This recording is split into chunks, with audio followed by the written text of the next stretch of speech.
Cube is one way of playing Magic the Gathering.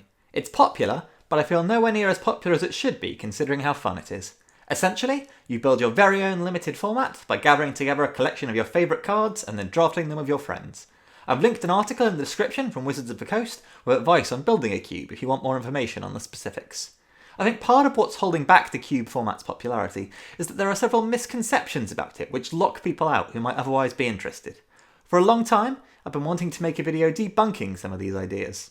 Although I've got a cube of my own, I'm far from an expert, so I decided I'd find some experts and get their perspective. Andy and Anthony are the hosts of Lucky Paper Radio, a podcast all about cubing. It's great! It's been going on for 84 episodes at the time of recording, and I'm a big fan. So I was delighted when they agreed to let me interview them to talk a bit about the format. So hello everyone, it's McCready Musings here, and I'm joined by Anthony and Andy from Lucky Paper Radio today, and we're going to be talking about Cube. Hey guys, how's it going?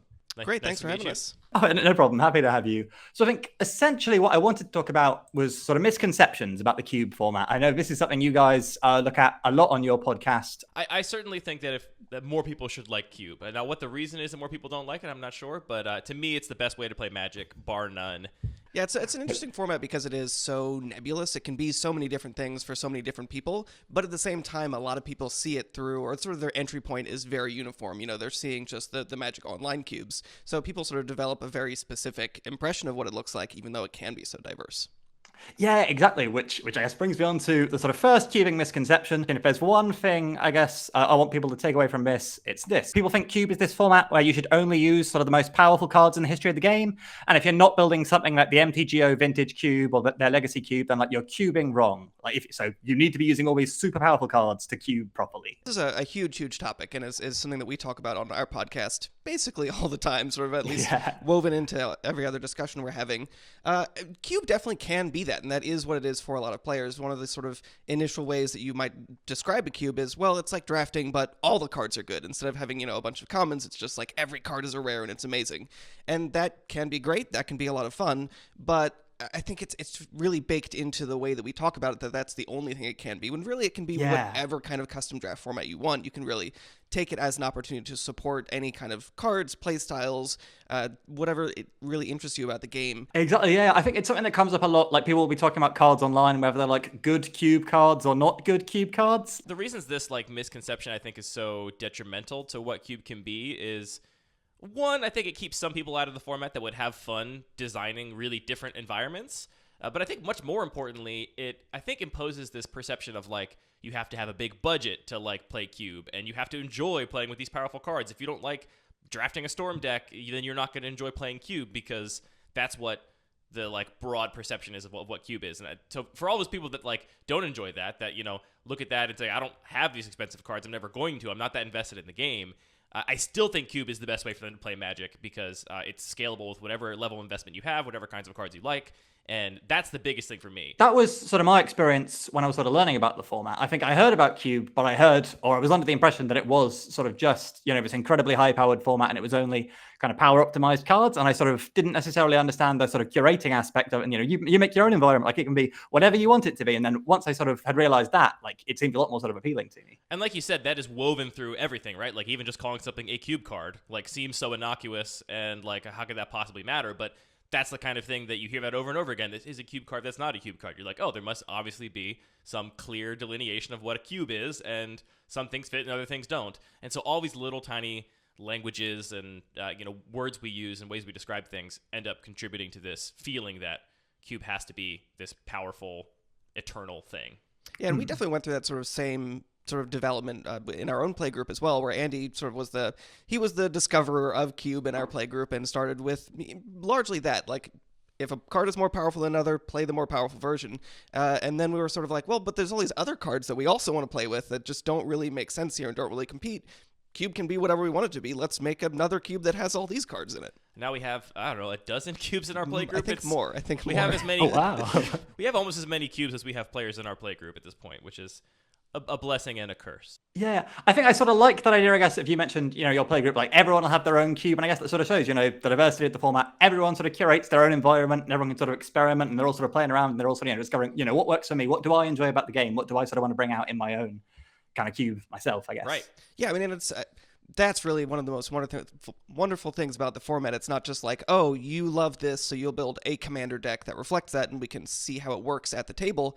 Everyone actually gets to play that. So you love gold cards, you design the cube that has only gold cards in it, and we all have to figure out how does that format work. Oh, cool. I think with that, I'll move on then to question number 2, or misconception number 2, I should say, which is that a cube, you've got to adhere to a rigid structure. All 10 of the color pairs must be viable, and you need to follow strict archetypes. So, you've got to have 5 dual color cards for every color pair, for instance. Yeah, this is, I think, definitely a bit of a misconception, but I don't think it's really a harmful one per se.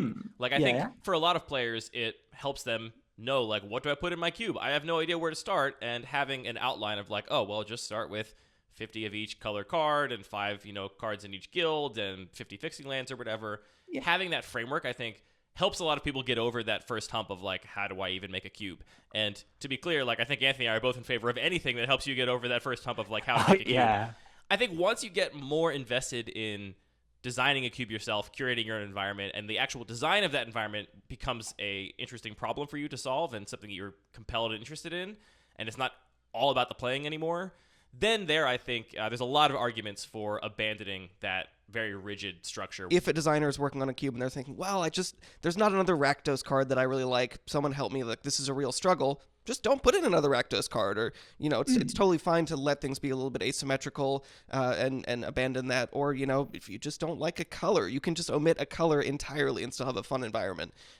So that's where I think it can be problematic, but I do agree that if it can be sort of a template that gets people over some of the decision paralysis, it can be a benefit there as well. This is one topic we do have an entire dedicated episode about, so if people want to hear more about this, I forget what number it is, but it's the podcast title is Use and Abuse of Archetype-Driven Design. There comes a point where you're like, I have no more Rakdos cards, like Anthony said, that fit my theme. And it's like, okay, well, you can just put in a 5th card that doesn't actually fit your themes because there isn't one that exists, and that card will probably either not get played or will look like it doesn't belong, or you just exclude it. And no one's going to see the entire cube when they're drafting it, right? Like, no one's going to get to the end of the draft and be like, I'm Rakdos, where was my 5th Rakdos card? Because obviously some other player could have just taken it. That's how cube works. That's how draft works. So I think there's often this desire as a designer to have this symmetry and this beautiful abstract structure and plan for your environment that you think will then mean it plays better or plays more balanced. And the reality is it doesn't affect really how it's played at all. That symmetry is for you, the designer, if you like it. But the actual experience of your cube is going to be a random 15-card packs with players taking cards out of them. And that experience, you can have a lot of asymmetry and imbalance aesthetically that then feels very balanced and symmetrical in that actual play experience. Misconception might be the wrong way of thinking about this. I suppose this is a structure which is there, and if you want to adopt it, that's great, that's fantastic, that works for you. But it's not kind of mandatory, I guess. You can build a cube with this, you can build a cube without this. I do think it's a misconception, but I think it's compared to the first one we talked about, which I think is a misconception that actively keeps people from adopting cube. I don't think this one has that kind of negative gatekeeping aspect to it.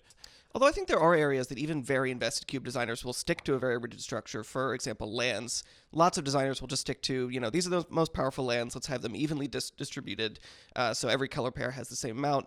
In my own environment, I have some colors that are much more proactive and aggressive, and I actually just have a lot more lands and much more efficient lands in those color pairs because I want the texture of the games to be different depending on what colors you're playing.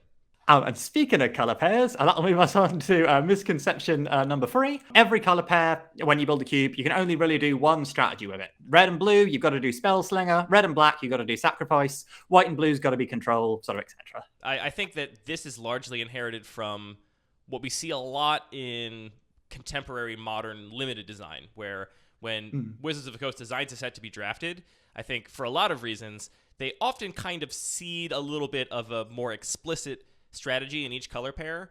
And I think one of the reasons is to give a kind of foothold or a place to start for less enfranchised newer players that maybe don't know, absent those explicit, on the card keywords or strategies, what cards go together or how to draft a deck that's cohesive. It also just gives a different texture to the draft, right? Like drafting a red-black sacrifice deck feels a lot different than drafting a red-black mid-range deck. So there are reasons why you want to have that, but there's absolutely nothing to say you can't have multiple overlapping different kinds of strategies for each color pair. And at least in my own cube design, I specifically don't think about that at all, really. If you ask me what is the strategy of these two colors, I'd be like, I don't know. Figure it out, I guess. I think this could also relate a lot to the first topic of just playing the most powerful cards, where if you are saying, I want to play the most powerful cards in the history of Magic, the most powerful green cards are probably going to be a bunch of elves and a crater hoof. There's not like a ton of flexibility, but as soon as you get past that first hurdle of, okay, we don't need to be just playing the most powerful cards, there's a lot of design flexibility, it's really easy to see, oh, there's all kinds of different things that any color pair or any individual color could be doing. Because, I know that in Retail Limited, they will often very explicitly have, usually an uncommon, they'll call it like a signpost card, and it'll be like, this is a card, this is what this color pair does. And obviously, when you're building a cube, like, do you think, do those cards have a place, or is that something you can sort of do without, or? So it really comes down to, like, is that the kind of message you want to send to your drafters? Like, do you want to send this explicit, like, here is what this thing is about? And there's a lot of reasons why you might want to do that, for the same reasons that Wizards of the Coast does that in Retail Limited, especially if you're playing with people that don't know Cube as well, that are newer to Magic, that, want those additional explicit, like, oh, I got this second pick, blue-white Bird Lord, and so I took every card that said bird on it afterwards, and I ended up with a functional deck. Yeah, I would say there's no right or wrong answers, because it's a creative project. What you want to accomplish is kind of up to you. Where there are right and wrong answers is when you say, this is what I want to accomplish, how do we do that? Where are we actually successful in creating this kind of environment that you're looking for? I mean, like any creative process, it is going to be different for different people. I would say for most people, just start with what's exciting. If there are cards that you want to play, pick those first. But at some point, when you start wanting to be answering questions like, is this successful? Then it does become necessary to sort of establish those goals. And the goals can be really abstract. It can be, well, I have a rotating cast of people at the local play group that, are different skill levels, and I want them to be able to compete in this way. Like, that can be a goal. Or I really like to play black-white life gain. I would like that to be an effective deck. That can also be a goal. So it can take lots of different forms. Which links us in to number 4, I suppose. So a cube, again, the misconception would be it's no place for your pet cards. You've got to have, sort of specific optimal cards. So, cube is no place. Cube is the only place for your pet cards. yeah, exactly. We should call it Pet Cards the format. That would do a lot to get people to understand more of what it was. Yeah, I mean, I think the joy of cubes being able to play whatever cards you want. I feel like every card, for the most part, is someone's favorite card, right?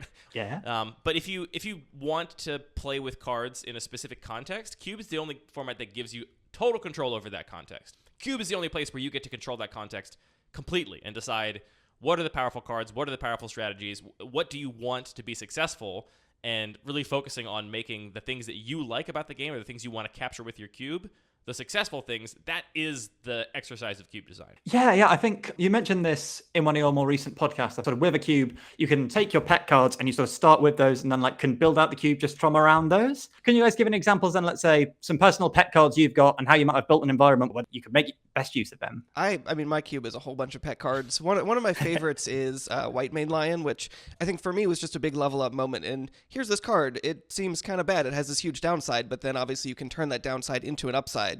So doing those kinds of fiddly things that Andy really doesn't like about Magic is really satisfying. And especially seeing another player say, whenever I drew this card, it was great. Like, it just felt great in my hands because I knew I had so much flexibility. And having a surprise in their voice, too. Like, oftentimes it's like, I didn't think White Mane Lion would be good in my deck, but I took it because it was in the cube, and I was kind of forced to play it because it was playable and in my colors.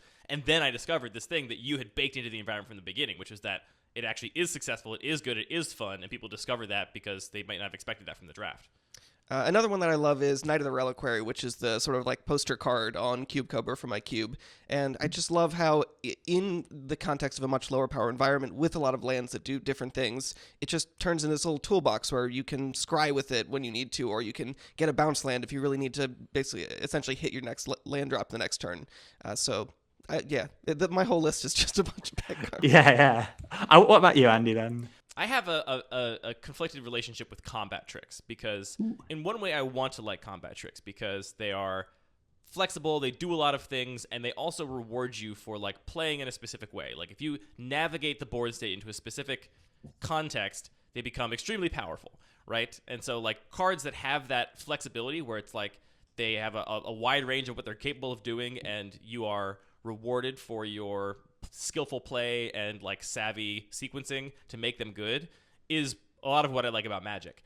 The downside of the combat tricks is that in a lot of places they're kind of just traps because if you are playing against a lot of instant speed removal or whatever, they can just be 2-for-1 traps to kill yourself, and sometimes they're just dead in your hand, which you don't really like about them. And so because of my like weird conflicted relationship with combat tricks, I actually designed a whole cube explicitly around combat tricks. I was like, here's a cube where I want to like take a bunch of combat tricks and make them good in the way that I want them to be good, right? Good in the way that I enjoy them. I want to focus on all the aspects I like about combat tricks and try and minimize all the things I don't like about them. And that was kind of the secret for that entire environment. So like with that cube, I just started with, all right, here's a big pile of combat tricks that I enjoy. And then I kind of like took one layer out from there and said, all right, what are cards that play well with combat tricks? And it's like, well, obviously we have all the heroic cards. We have cards that trigger when you cast instants and sorceries. We have cards that care about spellcasting. We have cards that care about power and toughness. We have all these kinds of cards that become our obvious inclusions. And then you kind of take that same approach and go a little bit wider out. And that's how that entire cube was built, right? And I explicitly limited instant speed interaction, or made instant speed interaction that was going to remove creatures' toughness base so that other combat tricks could also answer that interaction. And you could have this kind of like thing that was reminiscent of like a counter war, but it was like a combat trick war over your creature. We're like, I'm going to try to disfigure it. It's like, I'm going to giant growth it. It's like, well, now I'm going to also rate it. It's like, I'll do another combat trick to it. And I think that cube specifically is a very obvious way to showcase how you can build an environment around a specific thing you enjoy or specific set of pet cards, and that could be what the entire cube is about. And it ended up working out pretty well. I'm very happy with that environment. I put one caveat on this sort of pet card discussion in that cube is definitely the place for pet cards, but maybe the same cube isn't the space for all the same pet cards at once. So if you're saying, my pet cards, I love Black Lotus and I love Giant Growth, you can put them in the same cube, but if someone has the choice of playing one of them, like Giant Growth just isn't going to get played in a lot of contexts because the power level's not there. But that's an easy fix. Just build 2 cubes. Yeah. And sometimes very, very difficult to make 2 things or 3 things all play together in the exact same environment. That can be sometimes an almost unsolvable problem. One other thing as well that's interesting, so you build around themes that you enjoy, but I think it was your combat trick cube. There was a sort of Death Shadow deck, am I right, which sort of emerged? I mentioned kind of the first couple layers of like what was the combat trick cube. You start with combat tricks, then you go to the obvious stuff that plays with combat tricks, and that isn't really enough to fill a cube still. But you sort of have to keep going if you want to actually fill out a whole cube. And so a couple of things ended up making total sense in that environment that if I had sat down in advance of designing that cube and said, let me plan out all of my strategies and all of my decks in my cube, and then I'll go find the cards for them, I never would have picked these things. But it turned out that like modular and +1/+1 counters made a lot of sense in this environment, right? Because there's a lot of combat tricks that do put +1/+1 counters on things. All the stuff that cares about power matters can also care about +1/+1 counters and not just combat tricks. Similarly, this like Death Shadow deck ended up kind of coming out of nowhere, where it was like, all right, well, I've got like shock lands in this cube and like fetch lands, so you end up losing a lot of life to casting these things. There's a lot of the removal. I even mentioned, Ulcerate before, which is a removal spell that costs you 3 life to cast, which is a perfect kind of removal spell for that environment because it cares about toughness and can be answered with combat tricks and like dismember, those kinds of cards. And so it ended up being that just when I had done this like natural exploration of just adding a bunch of cards that like all connected to the previous layer of cards, I ended up with a shell that worked pretty well just to throw Death Shadow and Scourge of the Skyclaves in, and now there's just like a Death Shadow deck there, which still cares about power, like power matters for Death Shadow and Scourge of the Skyclaves makes sense. These are cheap creatures that can have a lot of power, and it would not have been where I would have expected to end up with the combat trick cube, but it ended up making perfect sense in reality. And that process of discovery, I think, is really satisfying. It like helps you unlock like, oh, I didn't even know I wanted to play with Death Shadow, right? Like it wasn't even on my map as a card that I thought I would enjoy. But it turns out when you have combat tricks that give things double strike, Death Shadow is really fun. It's just a really fun card to play with. It's really like swingy board states, and just can really make things work out. We'll move on then to the next one. Misconception number 5. You must never include parasitic themes in your cube. So that means no tribal, no mill, and nothing like storm. So obviously the answer is no, of course, you can include whatever you want in your cube. There is a negative to some of these effects that is worth describing, but then that negative isn't absolute. But the problem is just you can create these sort of on-rails draft experiences where if I'm taking these storm cards, I only take the storm cards, and now I'm not really having this diverse, complex experience during the draft. But again, going back to goals, is your goal that every single player always has the most high decision, high complexity draft experience every single time? Honestly, probably not.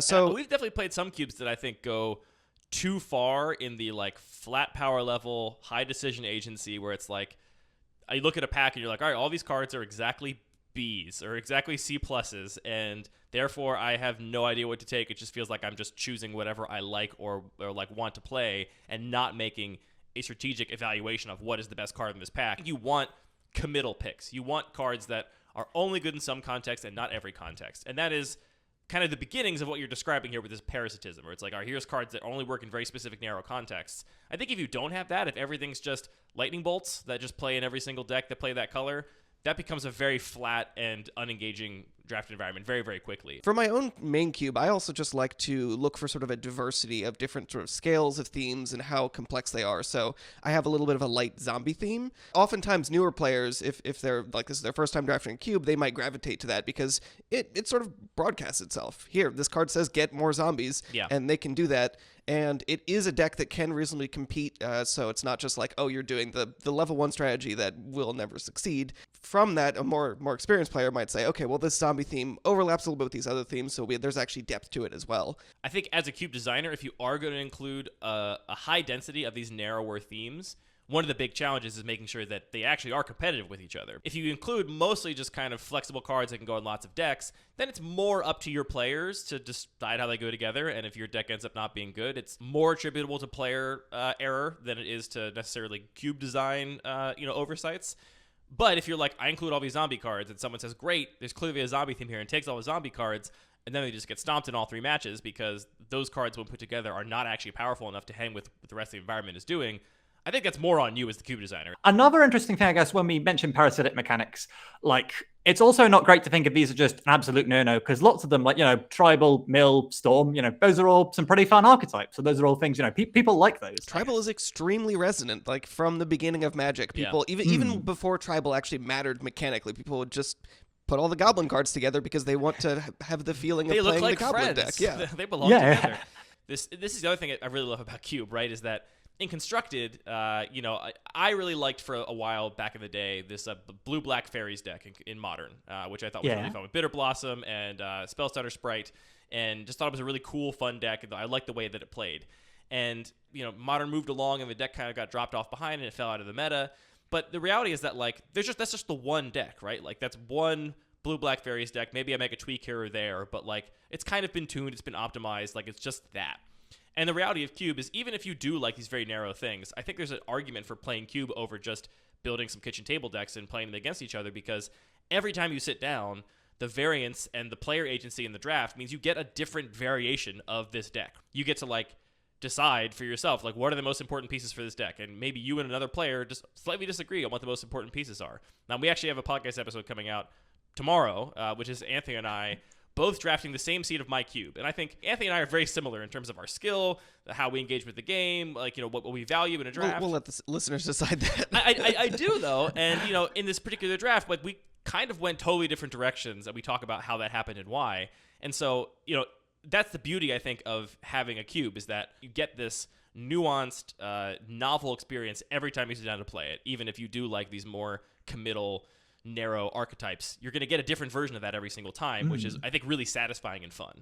If you took the most extreme hyperbolic example and said, green is only elves and it's cards that care about elves, red is only cards that say goblin and care about goblins, then you would just have less diversity because either you're drafting the elves or you're drafting the goblins. But it's hard to get to that extreme where it actually starts to become noticeable and problematic. And in the context of Cube, you're designing a cube, and most likely you're changing it. So if you do 2 drafts in a row and it was like, oh, we kind of saw the same decks again, you can just change some cards, and it's not going to be a problem the first draft, and when it does become a problem, you can fix it then. Also, unless your red section is literally just goblin creatures, right? You're going to have some burn spells, you're going to have some combat tricks, you have some other stuff to kind of support that. Then some players just going to take some elves and some burn spells. It's like, is that a deck? I don't know. And that's elf burn. Let's find out. And it's called Elf Ball. But I would be remiss here not to mention that I also did design a tribal cube explicitly to push back against the idea that tribal was a parasitic, narrow thing. I tried to make a cube where tribal was the theme and it was inherently non-parasitic with a lot of changelings and stuff like that. Ultimately, I think the end result there is kind of not even really tribal anymore, in the sense that the way the tribal cards play, like the lords basically play as these build-arounds for, like, either cards that actually have that type on them or changelings, which have all types on them, obviously. So it ends up being just a very weird, like, high synergy environment where you do end up drafting a tribal deck, but it doesn't feel tribal because there's so many different ways the tribal thing can go. So, like, again, you could take any, like, assumption people have about Magic, like combat tricks are bad in Cube, or tribal decks are all parasitic, and definitely design a cube that just blows that right out of the water. think a lot of times cube designers are afraid of like these abstract ideas they think are going to be problems with their environment that they've kind of either made up or really exaggerated in their minds. One of my favorite design principles when it comes to cube design and all kinds of design actually is just to like really push things to their extremes, right? Like if you are designing an environment and you like take your best shot at what you think the environment's going to be and you discover it's deficient in some ways, right? You find something you want to address about the environment, something you want to change. People will often just like make a tiny little change. Like, all right, let's just like add a few more removal spells or like a few more board wipes to stop, stop board stalls or whatever. And then like test it again. And the reality is that, especially when it comes to something like cube design, where there's so much variance and so much luck and so much just like random and chance in play, that you really can't derive that much from a single playtesting session. And so when you make these small adjustments and expect to see them and like feel them in the actual play experience, oftentimes you just don't, or the amount of change you've made to the environment is overwhelmed by the noise in that variance. I always advocate for like if there's a problem with your environment, like swing way the other direction. Like add what you think is too many of the thing that you have not enough of, right? Just go crazy, because if you have those two extreme data points, it's much easier to calibrate where you want to be in between than if you're constantly making these tiny little adjustments and trying to like understand where they are and make those effects. So like, yeah, I think if you are interested in a tribal environment and you're wondering what the like nature of on-rails drafting is going to be like and how parasitic it's going to feel, like start by just swinging for the fences. Make it as on-rails as you possibly can. Don't shy away from any narrow, triple pip, high devotion, whatever card that is like in a specific like tribe. Just go for it and see what the experience is like. And then you will know from experience what changes you want to make instead of kind of imagining what the problem might be, right? That happens all the time, I think, in cube design. I'm just going to move on then to the next, I'm going to say, misconception here. So it's that cubes, they've got to be Singleton. Only one of each card. They don't. Nope. I suppose that's sort of the answer to all of them. This is a hard one to say much about because no one's making the rules. Just put whatever you want in. There's no police. We've seen cubes and design cubes ourselves that break Singleton in very weird, novel ways where it's just like, I'm just going to have 3 of this one card. That's the only place I'm going to break Singleton. I'm just going to put 3 of these in here because I want 3 of these to exist in Magic's history, and they don't, and so I'm just going to add 3 in. That's totally fine.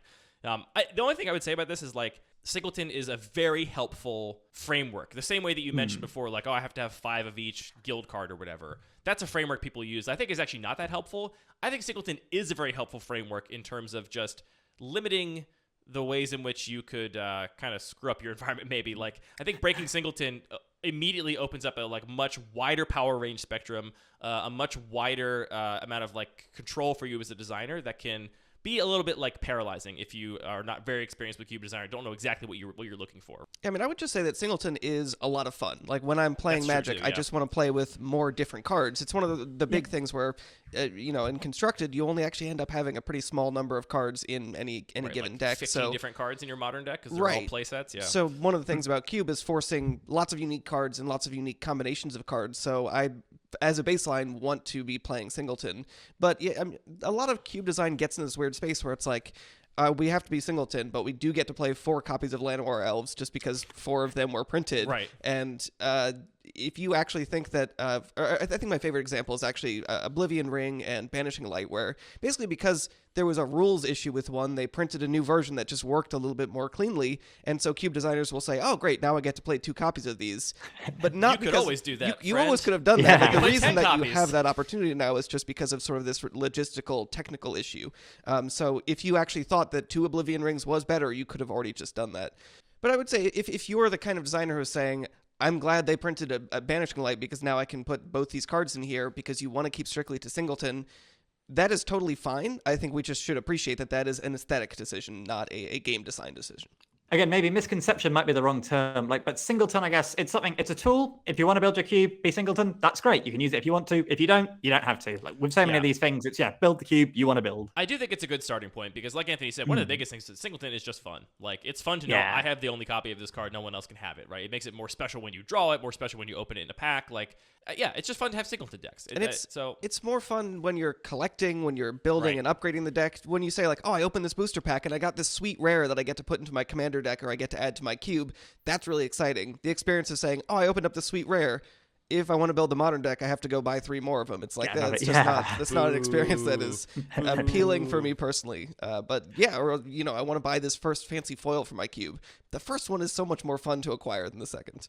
That's another thing, I suppose. You don't necessarily have to play Magic as Magic. You can sort of take and change any of the rules. Maybe you want players to have starting hands where they've got 5 cards rather than 7. Just, you can sort of chop and change anything. I designed a very stupid cube where I put every single alternate win condition almost in a cube and tried to actually see if we could make it into a game of Magic again. I'm not sure it quite got there, but what I ended up doing with the aligned, what is it called? Aligned Hedron network. Yeah. And there's a Simic card as well that does a similar thing where you need to have a bunch of them. I put in multiples, then also made it so if you drafted 1, you got 3. So you still have to draft them. Getting 1 doesn't give you the complete package, but it doesn't take up too much space. And I think there's a balance that kind of works there, but it's a difficult area, I think, to really make work. It's really amazing as a game how resilient Magic is. It's really just this sort of shared rule set with a lot of different components designed within it. Another cube that I have is the Turbo Cube, where all spells and abilities cost 2 less to cast. And it's just amazing how we can just say, we're putting this emblem into play, it's changing the rules this way, but it is completely, what's the way to say it? It's understandable. You can figure out what the actual implications are. There are no rules, there are no lack of clarifications in the rules, right? Right. It's very clear what actually happens. So the fact that Magic is so carefully thought out makes it the perfect kind of game to do this kind of modifications to. It's very rigid and clear how things are supposed to work, and you can make a change like that without it breaking the game.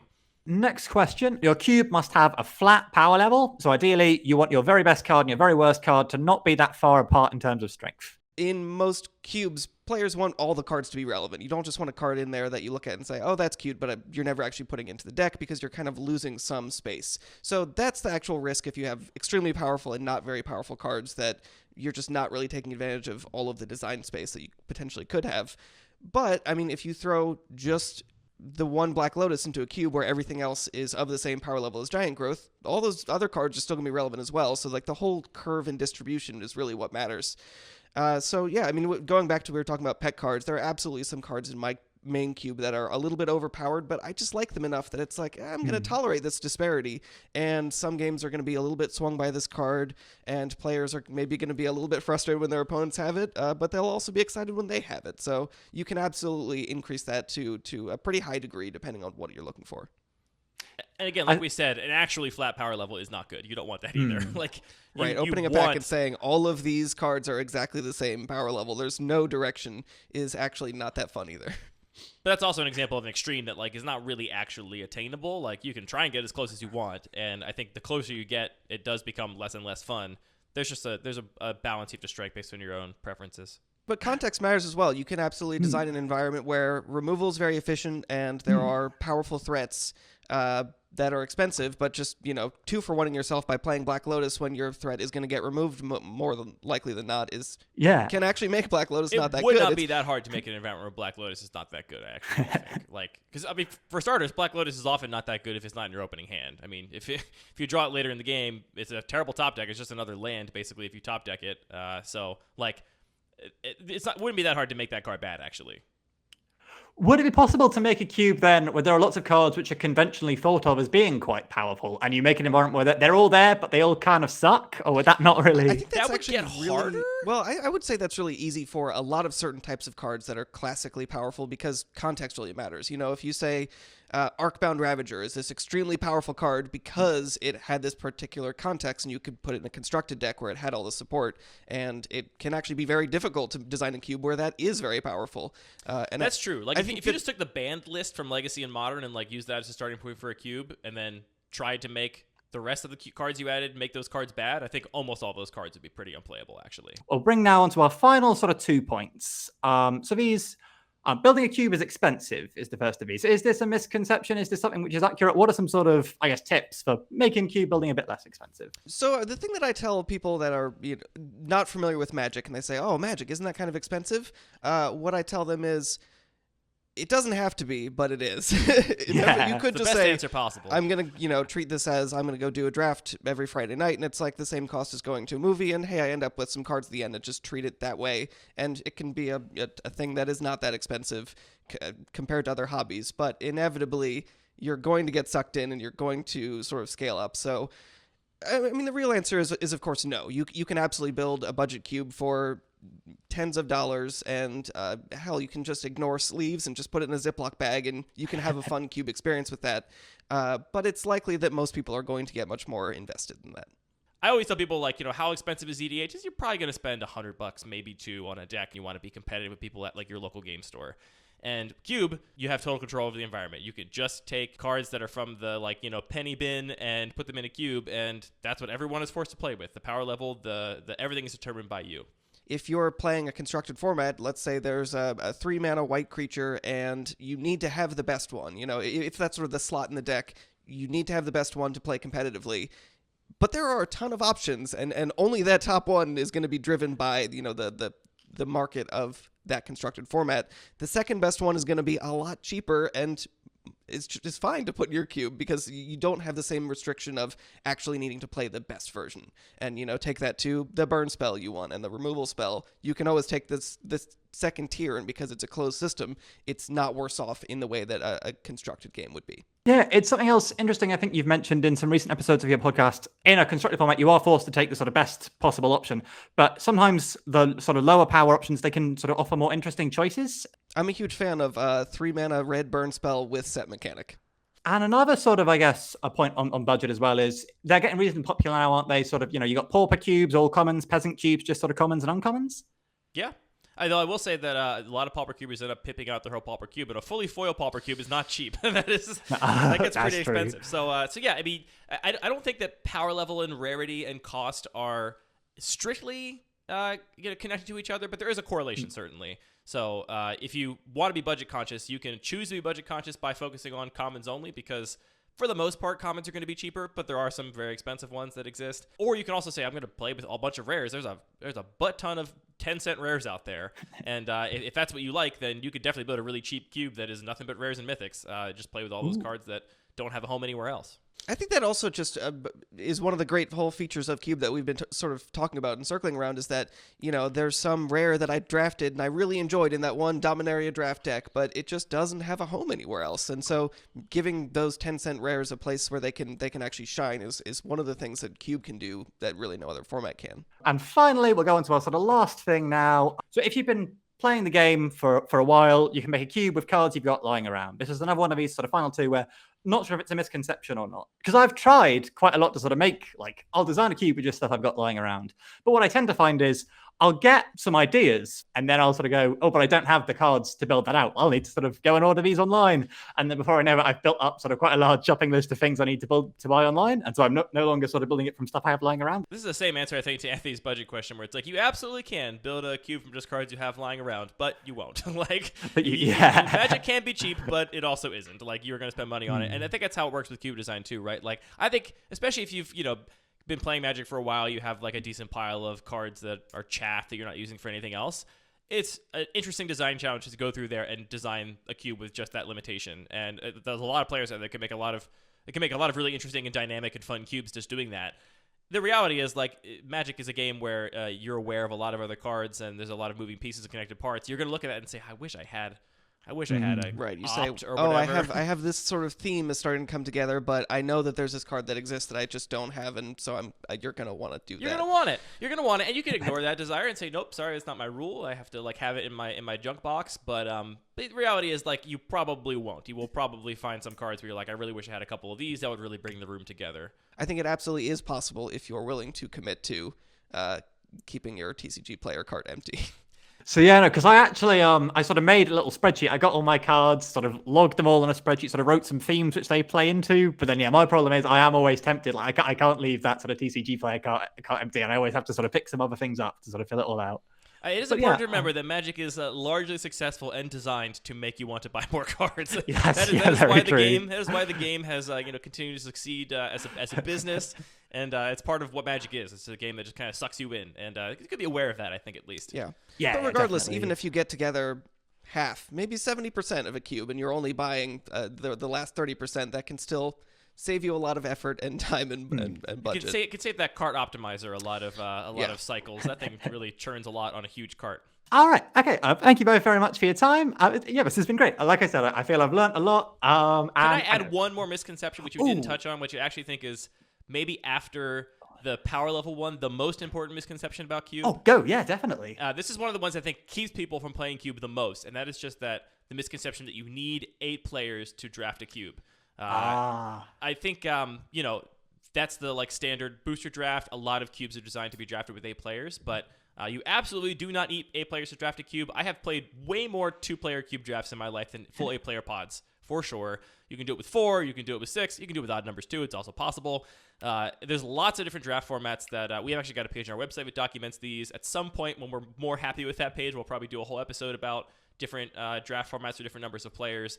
But if that is the thing that is keeping you from playing Cube, you're like, I only have 1 friend that I play with or 3 friends that I play with, that is not a barrier either. You can play Cube in lots of different formats with lots of different numbers of people. And frankly, I think it's actually sometimes more fun. I really love 1v1 Cube drafts. Just a couple of draft formats I think are great for 1v1. And because there's only 2 of you, it goes so much faster. You're not waiting for people to make picks and packs. You're not waiting for matches to finish. You just get to draft and play constantly. And it's a ton of fun. So, do you do sort of Winston drafting or like auction or quilt, or what sort of draft methods do you use for that? My favorite for 2 players is grid draft. So I like grid or houseband for 2-player draft formats. For 6, I love team draft. For 4, I really love, though Anthony doesn't love this one as much, a format where you basically each player drafts 2 decks simultaneously, and then you have 2 decks and you play them against your opponent's 2 decks when you pair up in a match. And then for other numbers, it's just basically those same formats, but with different pack sizes or, things like that. Those are my favorite ways to draft. That's a huge point that can be easily missed if you're just, familiar with booster drafting. When you're drafting a cube, the packs aren't pre-sealed, so you can just change the number. And so doing 4 packs of 11 or 5 packs of 9 with a group of 4 players actually is a really great way to draft, and it feels much more like an 8-player pod. Were there any other last misconceptions I might have missed out or you guys wanted to flag up here, or shall we call it at this point? That's the last one for me. I think we've pretty much covered everything, which is basically the one misconception of Cube has to be one way, and it doesn't. Yeah. So that's, the one big thing. Just to reiterate, I suppose the big point, like I was saying at the start, Cube is not just about playing all the most powerful cards. It's about playing, your pet cards, the cards you want to play. So, take that one big lesson away.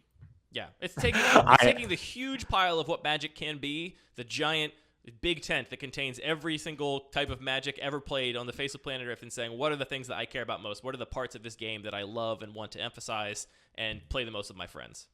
Yeah, brilliant. That's you've hit the nail on the head there. So thanks both very much. Yeah, thanks for having us. Thanks for watching, everyone. What you've just seen is actually just a selection of the highlights from my interview with Andy and Anthony. The full interview was an hour and a half in length, and I'll be uploading the audio from it in a few days. I hope I've been able to debunk some misconceptions and show why Cube is such a great format.